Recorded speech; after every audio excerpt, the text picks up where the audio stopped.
3 months after the accident, left Bernard Kowalski with one working hand and a walker he did not want to use. His 2 sons and his daughter sat around the kitchen table of the house he had lived in for 31 years and told him, one after the other, that they could not take him in. The woman who rented the basement suite below him had lived there for 8 months. She was 22 years old. She did not know his last name yet. She would learn it. The afternoon she found him sitting on the back steps in the November cold, with his good hand pressed flat against the concrete and his eyes fixed on the middle distance, the way a person looks when they have stopped expecting anything to change. Her name was Amara Diallo. She had come to Canada from Dakar 4 years earlier on a student visa, finished a diploma in practical nursing at a college in Hamilton, and moved to London, Ontario, for a job at a long-term care facility on Oxford Street that paid $19.40 an hour and required her to be on her feet for 8-hour shifts without sitting down. She had been sending money home to her mother every month since she arrived. Not a lot, what she could. Her mother had raised 4 children alone after Amara's father left when Amara was 9. And Amara had watched her mother do that without asking anyone for help. And she had decided somewhere around age 12 that she would be the kind of person who also did not ask anyone for help. She had kept that promise to herself, mostly. It had cost her things she did not always name out loud. She was not looking for a father figure. She was not looking for anything on that Tuesday afternoon in November when she came home from her shift and found Bernard sitting on the back steps at 4:15 in the dark. She said, "Mr. Kowalski, it is 4 degrees out here." He said, "I know." She waited. He did not move. She went inside, came back with his coat, and held it out to him. He took it with his good hand. She helped him get his left arm through the sleeve because his left arm did not move the way it used to. She did not make a thing of it. She went inside again and made tea she did not particularly want, and left a cup on the small table by his door with a note that said, "Knock if you need something." Then she went upstairs and ate the rice she had brought home in a container from the facility kitchen, and did not think about it again until the next morning. She thought about it the next morning.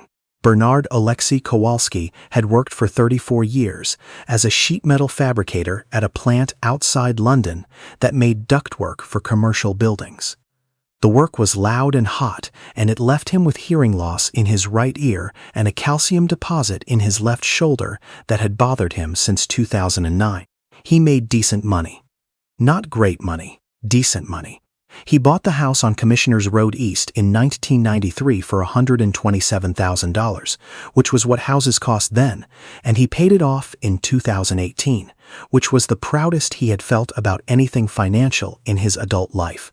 He drove a 2009 Silverado that needed work. He cooked 4 things well: pierogies, cabbage rolls, a beef stew he made from his mother's recipe written in Ukrainian on a piece of paper he kept folded in the kitchen drawer, and scrambled eggs.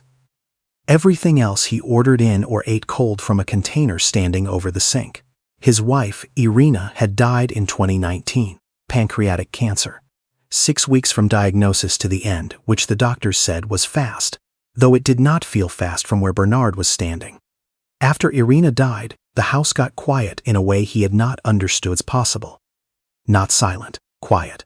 The difference between silence and quiet is that silence is the absence of sound, and quiet is the presence of something that used to make noise and doesn't anymore. Bernard had never been a man who talked about things like that. He knew the difference anyway. His 3 children lived their own lives at their own distances.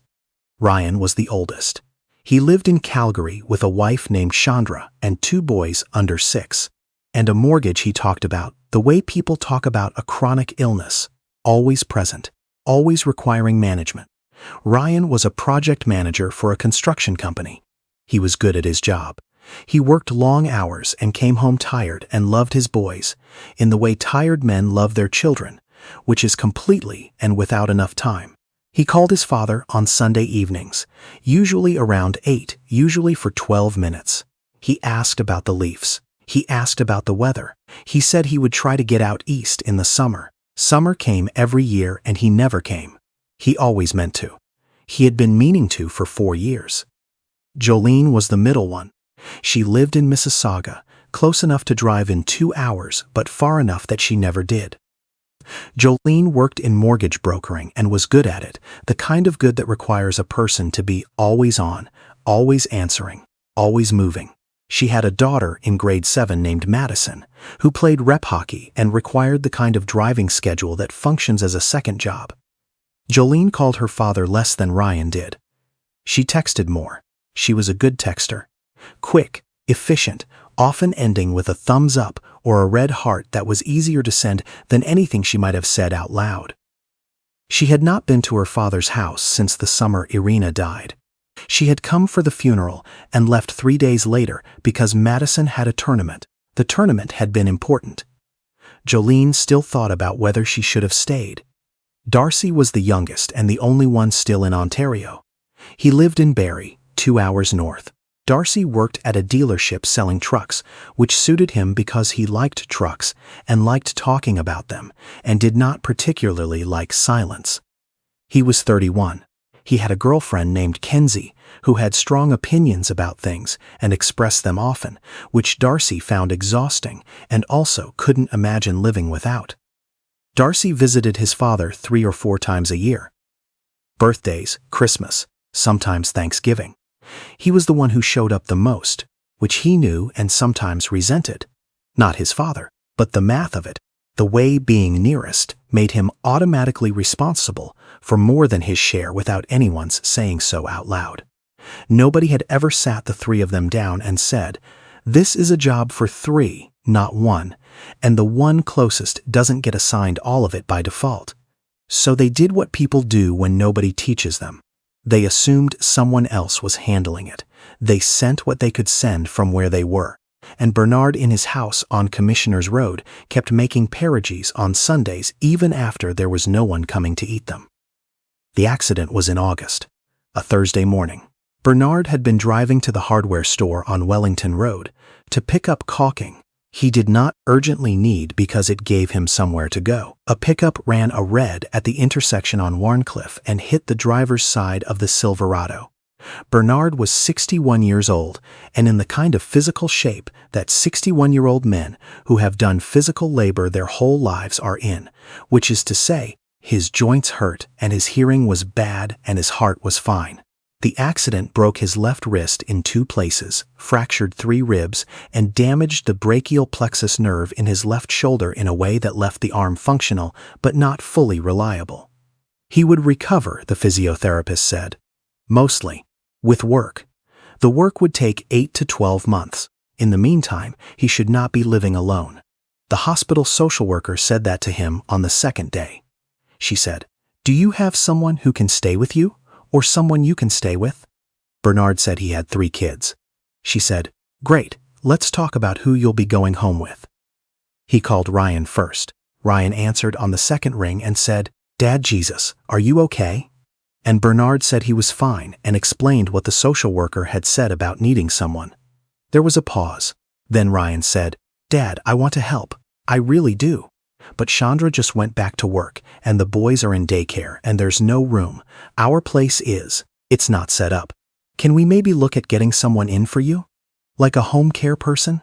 He said it quickly, the way a person says something they rehearsed. Bernard said, "Okay, Ryan." He said it like he meant it. He mostly meant it. He called Jolene. Jolene picked up, and her voice did the right thing, the worried thing, the good daughter thing. Then she said, "Dad, I honestly don't know how we'd make it work. Madison's season starts in September, and I've got 3 closings that month, and this house is. Honestly, Dad, there's no space. I can increase what I'm sending you monthly. I looked up home care agencies and Bayshore covers your area. I'll call them today." She did not say she would come. She said she would make a call. She said it the way a person delegates a task. He called Darcy last. Darcy answered right away and said, "Dad, I heard from Ryan. I'm so sorry."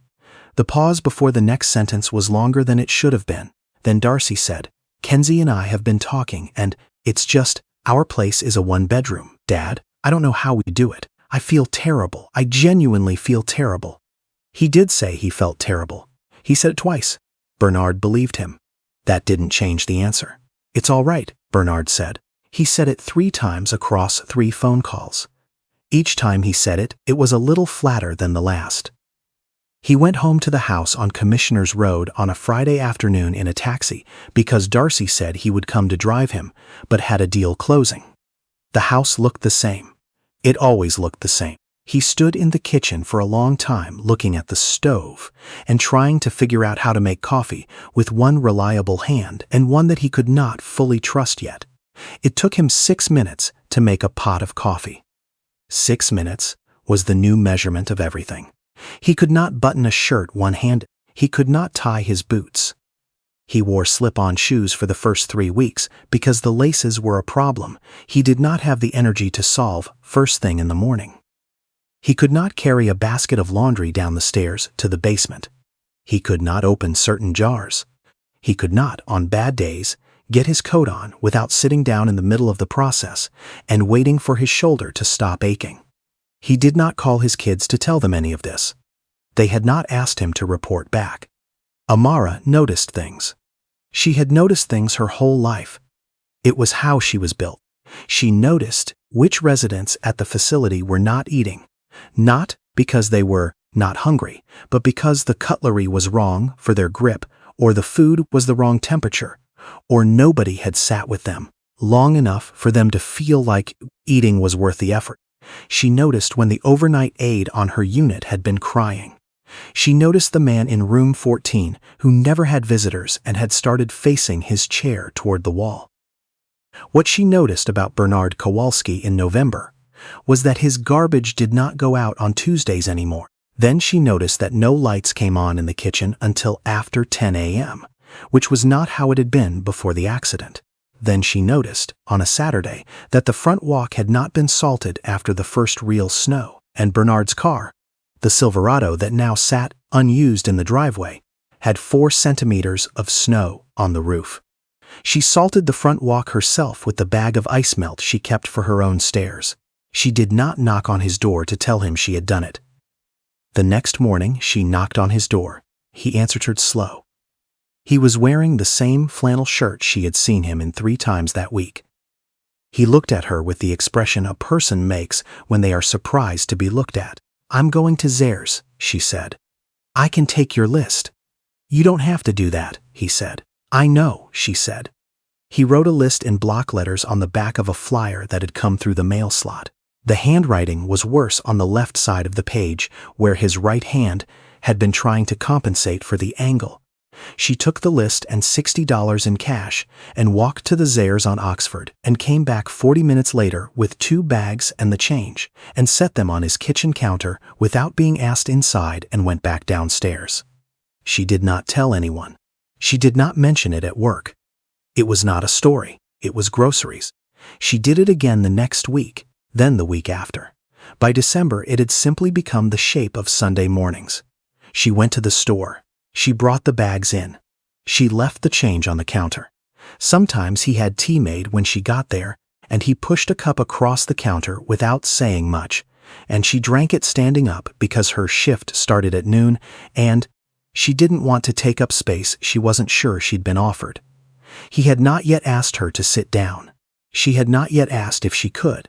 That changed in the second week of December, when she brought the groceries in and found him standing at the stove trying to stir a pot of something with his right hand while his left arm hung at his side at an angle that suggested he had given up on it for the day. She said, "What are you making?" He said, "I don't know yet." She said, "Sit down." He sat down. She finished what he'd started, which turned out to be a soup that became cabbage roll soup by the time she'd found the things in the fridge that were about to go bad. And she put 2 bowls on the table, and they ate it without talking much, and it was the best meal Bernard had had since August. After that, Sunday afternoons became the shape of the week. Bernard Kowalski had been, for 34 years, the kind of man his coworkers called reliable. Not flashy, not loud, the kind of man who showed up on time, did his part, and didn't make things harder for the person next to him. At the plant, there had been a guy named Pavel in the fabricating unit who was going through a divorce in 2004 and could not afford the apartment deposit he needed By the end of the month, Bernard had lent him $800 without being asked to sign anything, and Pavel had paid it back in 4 months, and Bernard had never told anyone he had done it because it was not a story, it was money a person needed. There was a younger guy, Tyrell, who Bernard had trained in 2011 and who had struggled for the first 6 months with the machinery and the heat and the pace, and Bernard had stayed late twice a week for 3 months to work alongside him until Tyrell had it. Tyrell had gone on to become a floor supervisor. He still texted Bernard on Bernard's birthday. Bernard had coached Pee-wee hockey at the arena on Wonderland Road for 9 years. He had not had a son on the team for most of those years. He went anyway because the team needed a second coach and he was available. And he liked the cold of the rink in the morning in a way he had never entirely explained. He bought equipment for 2 kids over the years who could not afford it. He did not tell the team. He told the kids it was from the association budget. There was no association budget for that. He retired from the plant at 60. His coworkers threw him a party on a Friday afternoon with a cake from the grocery store and a card signed by 43 people and a $200 gift card to Canadian Tire, which was the most Canadian retirement gift possible, and which he used to buy a cordless drill he had wanted for 2 years. He drove home that afternoon with the drill in the passenger seat, and he sat in the driveway for a few minutes before going inside, not because he was sad, not exactly, but because 34 years is a long time to do something, and the day after you stop is just a Tuesday, and that takes some getting used to. He did not open the card again until December, after Amara had been coming to the store for him for 6 weeks. He found it in the kitchen drawer when he was looking for Irina's recipe. And he stood there, reading it, all 43 names, some of them people he had not thought about in months, and he felt something he could not easily name, which was the weight of being known by people over a long period of time and also the lightness of being done. Under the card was the recipe. Under the recipe was something else, a folded piece of paper he had put there on the day he retired. He unfolded it. It was a note he had written to himself. It said, "You worked 34 years. You kept your word. The next part is yours." He did not remember writing it. He folded it back up and put it in the drawer. February came. Amara's lease was up for renewal. The landlord, Bernard's landlord, technically, though the suite had always been managed separately, wrote to tell her the rent would increase by $275 a month, beginning in April, which would take it to $1,680 for a basement suite in London, Ontario, which was a number that looked reasonable on a listing and was unreasonable against an $18.90 hourly wage after deductions and remittances home. She did not tell Bernard. She started looking at shared accommodations on Facebook Marketplace and Kijiji, which is where you go in London when you have given up on the idea of living alone. She was sitting at his kitchen table on a Sunday afternoon in February with her laptop open and a mug of tea going cold beside her when he looked at her screen and said, "What are you looking at?" She said, "Rental listings," he said. "I thought you were staying." She told him about the increase. She said it without making it a problem she was asking him to solve. She said it the way she said most things, which was directly and without decoration. Bernard was quiet for a moment. Then he said, "What if the suite was $900? She looked at him. He said, "It should have been $900 from the start." I looked it up. Comparable suites in the neighborhood are $1,100 to $1,400, and the one you're in is basement level with one window in the bedroom, and the hot water heater is in the utility room and it's loud. $900 is fair, she said. "Mr. Kowalski," he said. "Bernard," she said. "Bernard, that's not why I told you," he said. "I know. That's why I'm offering." She stayed. Spring came. Amara taught him how to make thieboudienne on a Saturday afternoon. She walked him through it, standing at his stove, calling out the next step while he worked with his good hand, and, increasingly, his recovering left, which the physiotherapist said was ahead of schedule. She told him to add the tamarind carefully. He added too much. The rice came out so sour his face did something involuntary. She laughed from her chest, The kind of laugh that has been waiting in a person's body for a long time and comes out all at once when something is finally absurd enough to release it. She said, "You have to taste it before you commit." He said, "I committed." They ate the fish without the rice. He made it again the following Saturday and got it mostly right. Saturdays became the shape of the week. He told her about the plant, about the guys he had worked with for decades, about Pavel and the $800 and how that had never felt like generosity, just math. Someone needed it and he had it. About the 9 years coaching Pee-wee at the Wonderland Arena, the 2 kids whose equipment he had quietly funded. About Irina, about how quiet the house got after. Not silent, quiet. She listened. She told him about Dakar, about her mother who had raised 4 children on a teacher's salary, and never said it was hard, not once, which was either remarkable strength or a careful kind of damage. Amara was not always sure which. About coming to Canada alone at 22 with a suitcase and a contact number for a cousin in Mississauga, who turned out not to be particularly welcoming. About the first winter, which was the coldest she had ever been in her body, not just outside, but in. The particular cold of being in a place where no one knows your name, and you are not sure you made the right decision, and it is February, and there is no going back. He listened. He had never met someone her age who spoke the way she did, which was without softening the difficult parts to make them easier for the person listening. He had spent a lot of his life with people who softened things. He had done it himself. He found her directness restful in a way he could not entirely explain. His kids called on Sundays. Ryan for 12 minutes. Jolene by text, usually. Darcy came up in March for a weekend and seemed relieved by how well his father looked and said so. He said, "You seem better, Dad." "You seem good." Bernard said he was okay. Darcy met Amara briefly on the Sunday morning when she came by to return a pot she had borrowed and said hello, and that was the whole of it. None of them asked who she was. They assumed she was a tenant. She was a tenant. That was accurate and incomplete, the way most accurate things are. In April, Bernard went to see a lawyer. He had been meaning to update his will since Irina died and had not done it. He had a will from 2011 that left everything to Irina, and a note added in 2020 that divided things among the 3 kids, and both documents together were a mess his estate would be stuck with if he did not sort it out now. He sat across from the lawyer, a woman named Helen Draper, who had an office on Richmond Street and who had handled 2 real estate closings for Bernard and Irina in the 90s. He told her what he had. The house, which the city had assessed at $512,000, a RRSP with $84,000 in it, a TFSA with $23,000, the Silverado, which was worth whatever someone would give him for it.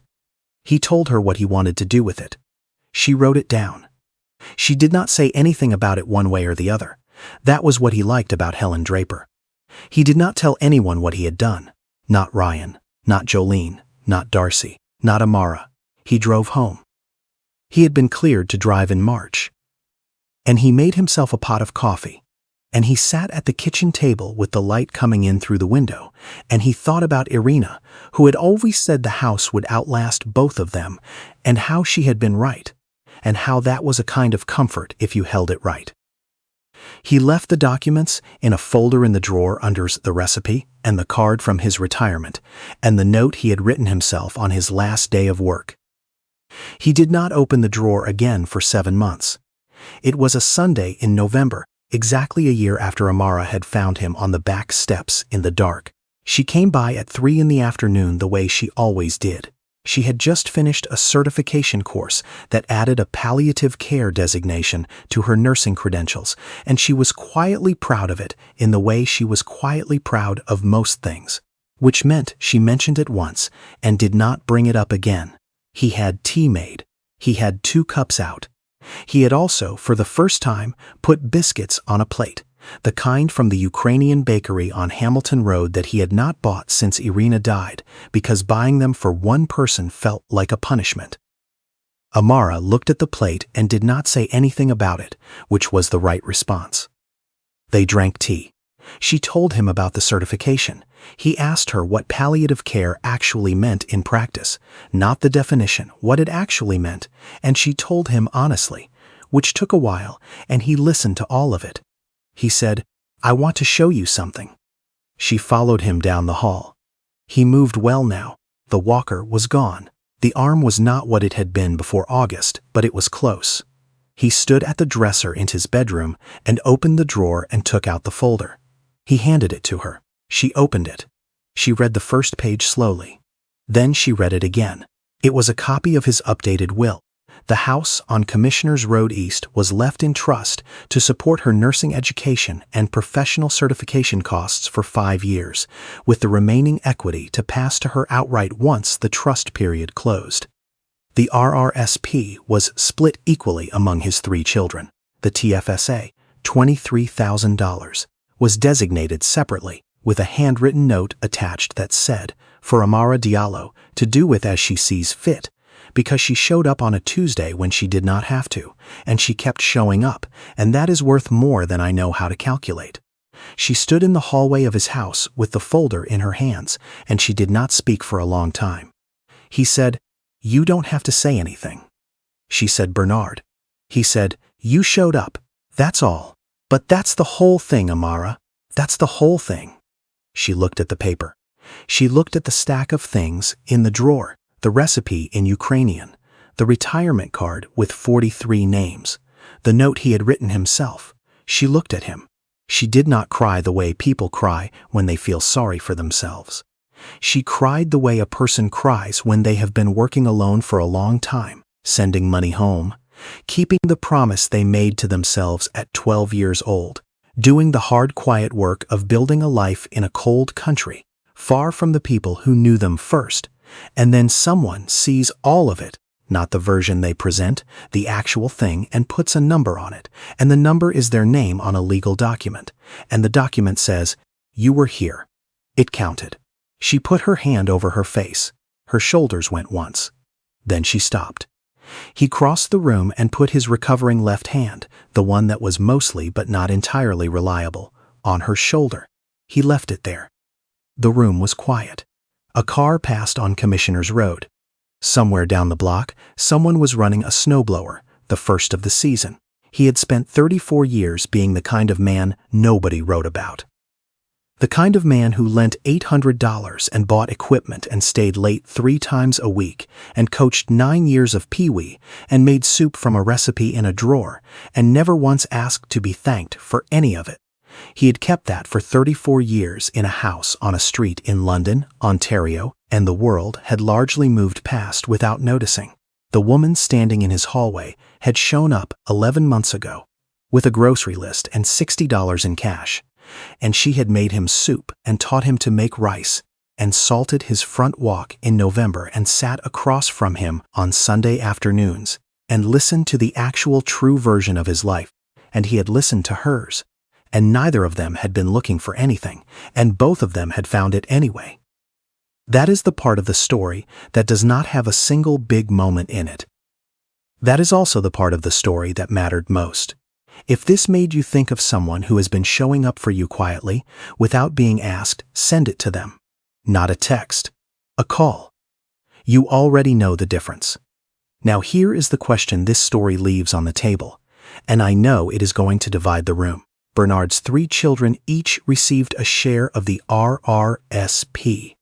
But the house where they grew up, the house their mother lived in for 3 decades, the house that had their childhood in its walls, that went to a 22-year-old tenant who knew their father for 11 months, and Darcy, the one who visited 3 or 4 times a year, who felt terrible when he said no and meant it, who was always the one who showed up the most of the 3. He got the same as Ryan, who called for 12 minutes on Sundays, and Jolene, who sent red heart texts from Mississauga. So, here's what I want you to sit with. Was Bernard right to treat Darcy the same as his siblings? Darcy tried, in the way that people try when nobody taught them how to do it better. He was not absent. He was just not present enough. Is there a difference?